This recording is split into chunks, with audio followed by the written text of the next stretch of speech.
Buen día. Bienvenidos a este espacio de Postdata y lostubos.com. Hoy estamos con el académico y crítico de arte Eduardo Ramírez para discutir en torno a la configuración y reconfiguración del espacio público desde una mirada de la producción cultural. Buen día. Buenos días, gracias por la invitación. Prefiero que me digan Eduardo Ramírez sin adjetivos. Perfecto, sin adjetivos. Bueno, quisiera abrir con una imagen de un libro publicado por la editorial Analfabeta, Dos viajeros en Monterrey. Dos viajeros mexicanos en Monterrey en el siglo XIX.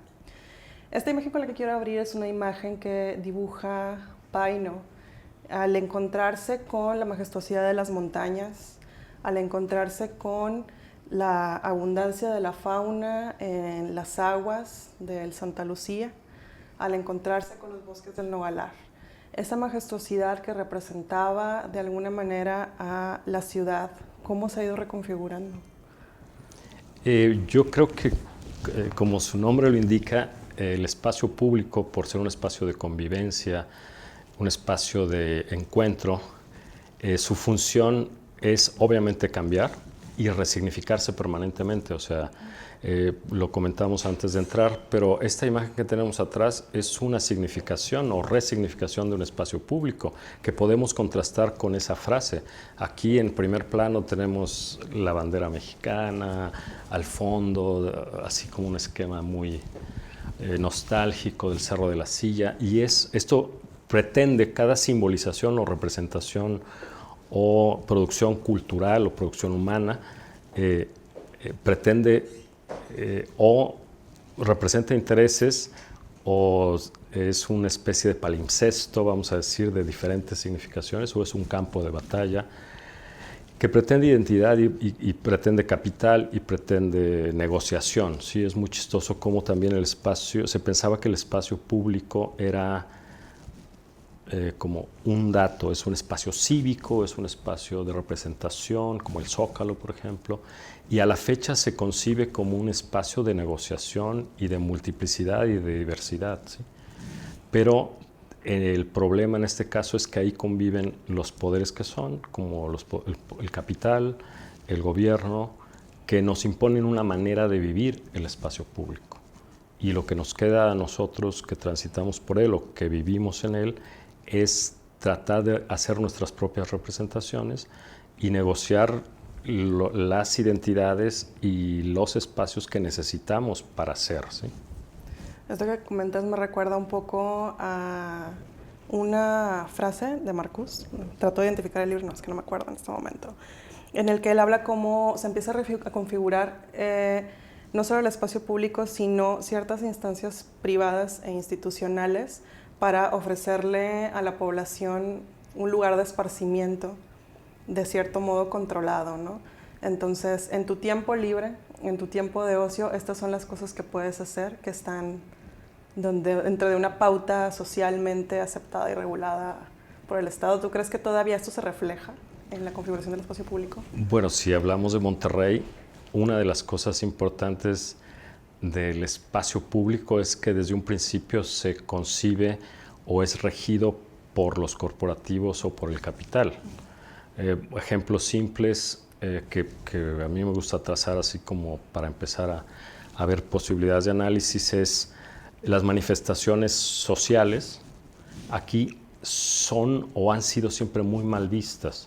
Casi siempre cuando uno pasa y ve que algunas gentes, maestros, obreros están manifestando para pedir sus derechos, que para eso es también el espacio público, el grito más natural de los regios es ya ponte a jalar. Claro. ¿Sí? O sea, como se ve como un espacio de ocio, de mal ocio, ¿sí? No el esparcimiento de consumo, que también es. Entonces, de las manifestaciones más importantes fueron regidas por los empresarios.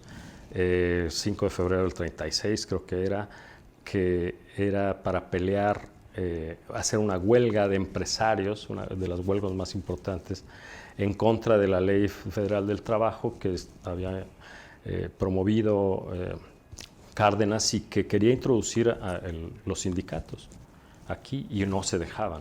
Entonces nosotros decimos que hay que manifestarnos, ¿sí? Esas sí son de las manifestaciones sociales, y tomar el espacio público importante. O el libro de texto gratuito en los 60s, que también, dictada por los empresarios, vamos a manifestarnos. Últimamente, las manifestaciones sociales ya son más espontáneas, pero no sabemos, como ciudadanos, cómo hacerle. Somos muy ingenuos en la toma del espacio público. Nos es más fácil porque sabemos qué gritar y cómo manifestarnos, cómo representarnos, qué ideología abanderar cuando gana Rayados o gana Tigres, claro, o gana la selección. Pero cuando se trata de, y eso pasó hace 2 años, de salir a pedir que el Bronco cumpliera el no cobro de la tenencia, o que el gasolinazo de Peña Nieto, y que incluso muy educadamente los jóvenes llevaban bolsas de basura para no crear ningún... O sea, somos muy obedientes para esas manifestaciones. Se dio lo que yo le llamo la noche de los cristales rotos. O sea, que se metieron al palacio, sí, un pequeño grupo, rompieron y rompieron la ideología. O sea, lograron que se viera mal este tipo de manifestaciones, ¿sí? Entonces, en ese sentido está muy privatizado, incluso la manifestación pública o la manifestación social, y ni se diga los espacios de esparcimiento, ¿sí? El Jardín Moctezuma, el Jardín Cuauhtémoc, que es ven aquí, tómate una cerveza gratis, tal, y hay registro también histórico en el que lo que es el tío, que se llamaba el Parque Calderón o alguna cosa así, eran lugares de esparcimiento, pero acotados por las empresas. Aquí te puedes venir y tomar 2 o 3 cervezas, montar a caballo un ratito, y bueno, pero mañana te vas a tu casa y llegas a tiempo a trabajar a las 8, ¿sí? Y ni hablar de los moles, que se utiliza el pretexto de que hay aire acondicionado, pero son espacios de consumo, espacios no de esparcimiento. Los festivales en espacios públicos como es el Parque Fundidora, ¿sí? Sí, hay una cierta nostalgia de movimientos culturales, sobre todo a finales de los 90, finales de los 90 y principios de los 2000. Recuerdo mucho esta emergencia de festivales independientes como lo fue el Happy Fest, que era un espacio para la distribución de música independiente. No había prácticamente ninguna cuota. Intermediarismo. Ajá, no estaba atravesado por esta cuestión como del consumismo. Sin embargo, cabe preguntarse qué pasó con esos lugares que se estaban designando por parte de la comunidad. Muy rápido, yo pienso que fuimos sometidos a 2 violencias. Obviamente, principios mediados de los 2000, pues, que también paralelamente se daba esta vida riquísima desde el jueves hasta el domingo en el barrio antiguo, claro, que tú podías, que cerraban las calles para que tú fueras tomando, era una súper gran cantina, y que de repente por la violencia se paró.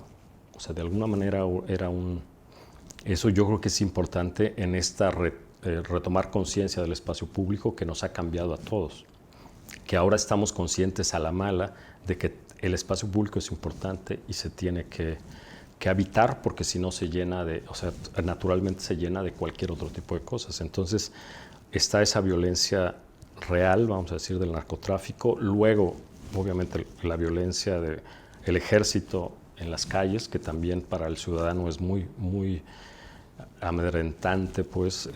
Luego está la violencia del capital. O sea, yo a dónde puedo ir,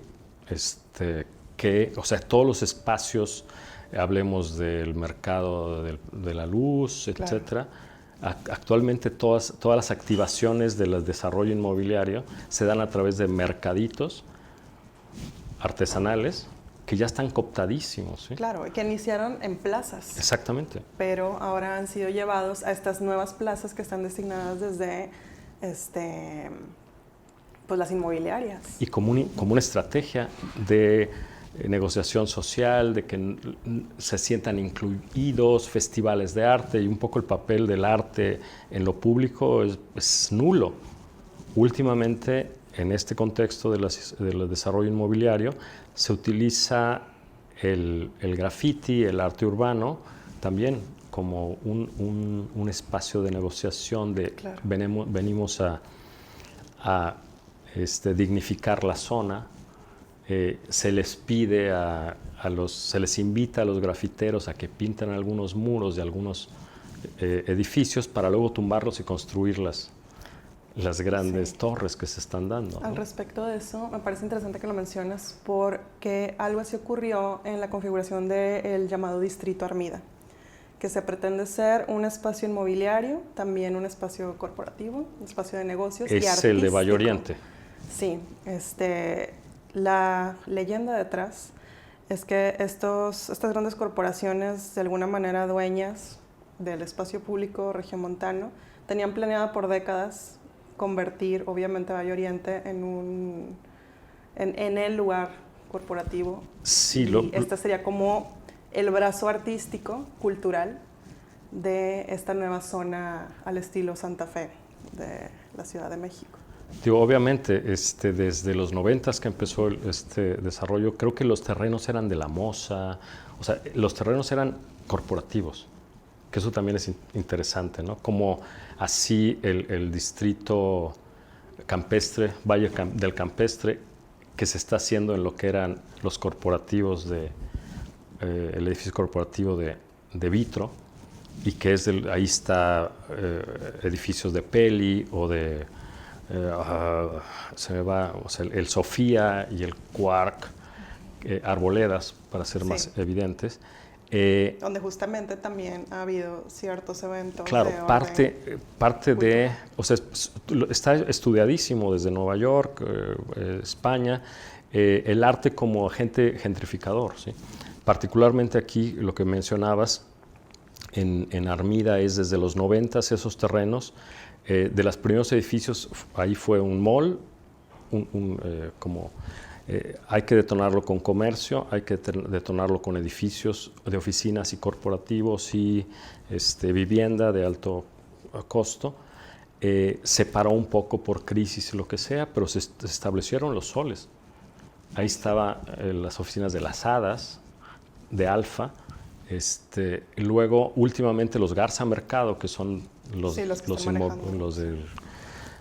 están detonando este distrito, casualmente son los que pagaron. Garza Mercado pagó el mural del Dr. Lacra, que costó una lana también. Y se vendió también. Aquí en Monterrey hacemos las cosas como ganando récords. O sea, el mural grafiteado más grande del mundo, ¿sí? Y obviamente en ese momento estaba por tercera vez el alcalde, Mauricio Fernández, y que también puso su pica en Flandes, o sea, en el parque, en un espacio público, quería poner su casa. Y toda esa visión de cómo aquí en Monterrey lo público y lo privado, o sea, los límites son muy chistosos. Hablemos de arte público. Las esculturas, que no es lo mejor, las esculturas públicas. Los lirios de Sebastián, puestos en el edificio corporativo de Cemex Constitución. Quiere ampliar su edificio corporativo Cemex, tira la escultura, le vale gorro, y dice luego lo va a volver a colocar. ¿Luego cuándo? ¿Sí? Alfa, en esta ruta de la escultura de los 70s, que tenía enfrente de Arca, la escultura del eclipse lunar de Felgueres, vende la empresa a otro grupo industrial, ya no es su terreno, la quita, dice la voy a donar hace como 10 años, lo voy a donar a la UDEM, estaba en un espacio público y ahora hace unos meses la acaban de inaugurar en un espacio privado, o sea, está lleno de rejas, tú no puedes pasar a ver la escultura. Entonces, esta lógica de arte público pagado por corporativos fácilmente se vuelven arte privado a los 5 minutos, porque obviamente son dueños de este arte público, ¿no? Hay quien dice que hace falta comunidad. Se ve muy claro en esta cuestión de la anulación del vecino, de que se dice que ya no hay una convivencia o que no se gesta una comunidad entre vecindad, o sea, como la podría haber habido antes, y esa falta de cohesión es la que quizá no nos permite mantener una mirada crítica o una respuesta ante ciertas cuestiones públicas. Yo siento que también es parte de la cultura corporativa en la que nos creció Monterrey, ¿no? Que es la competencia, más que la colaboración, ¿sí? Aquí la competencia, el yo tengo más que tú, yo tengo un coche, vivimos en la misma colonia, pero siempre el pasto del jardín de mi vecino tiene que ser peor al mío, yo tengo que tener el mejor coche. Casualmente, lo que siempre ha generado comunidad es el espacio de la jodidez, ¿sí? O sea, volvemos a proyectos urbanos. El proyecto de la intercomunicación hacia Valle Oriente de la Macroplaza, que quiere pasar sobre la Independencia, los vecinos de la Independencia, que han estado siempre unidos contra el narcotráfico, contra la violencia, contra una serie de cosas, ahorita están generando comunidad y tienen comunidad para defender y resistir. Eso es resistencia, no lo que dicen otras gentes, que yo en mi espacio independiente lo que hago es resistir. Resistir para mantenerme en la clase media, para resistir para mantenerme o a seguir mi ascenso hacia la clase alta. Aquí a veces a eso le llamamos resistencia. No, resistencia es lo que hacen en el barrio de la Esperanza, el barrio de la Campana, que quieren realmente mejorar porque son los que sufrieron más claramente y en carne propia la violencia. Hay comunidad en Monterrey, por supuesto que la ha habido y la va a haber, pero eso es en las clases bajas. Tierra y libertad. Las clases, claro, las clases medias y las clases altas, medias altas, queremos ser mejor que el otro, no importa a qué costo, ¿sí? Y eso en ese ámbito está enclaustrado el circuito del arte. Y entonces comunidad, colectividad, la entienden de una manera muy particular, ¿sí? ¿Te parece que el circuito del arte es estrictamente elitista? No aquí, en general. En general. El mercado del arte a nivel internacional es elitista. ¿Ya no existe arte de resistencia? ¿Crees que existe? Existen manifestaciones sociales de resistencia que se simbolizan a nivel plástico, performático, tal como el movimiento de los bordados o las bordadoras de los desaparecidos, ¿sí? Su manifestación les pide simbolizarse. Pero si es arte o no es arte no es mi discusión, ¿sí? Lo que sí veo es que arte de resistencia colinda en zonas muy pantanosas, ¿sí? Que es muy complicado porque casi siempre se manifiestan en galerías o en museos y pues, obviamente hay quien los ve o para qué. Sí hay, por supuesto, pero cada vez pelean. Aquí en Monterrey, de hecho, hay gente que trabaja con migrantes, hay gente que trabaja por esquemas de género, ¿sí? Pero desgraciadamente los públicos para ese tipo de manifestaciones son o buscan siempre públicos muy educados y elitistas, ¿sí? Entonces, y si de plano te vas a la calle y a las comunidades, no le dejas de interesarte el circuito del arte. ¿Crees que deberían estar maridados de algún modo? No, qué hueva. No, ¿como para qué? Sí, o sea, no le veo manera a estas alturas del partido, no tienen objetivos comunes. Qué bueno que la gente que esté trabajando por lo social esté en las calles, con las comunidades, y qué bueno que la gente que esté buscando su profesionalización y desarrollo en las galerías y en los museos, después de haber estudiado licenciatura en arte y tal, lo siga haciendo por su lado, pero que no me vengan a decir otras cosas. Bueno, Dodo, muchas gracias por aceptar la invitación. Perdón, siempre digo muchas pendejadas, perdón. Bueno, estarás invitado en próximas ocasiones. Muchas gracias a ti. Hasta luego.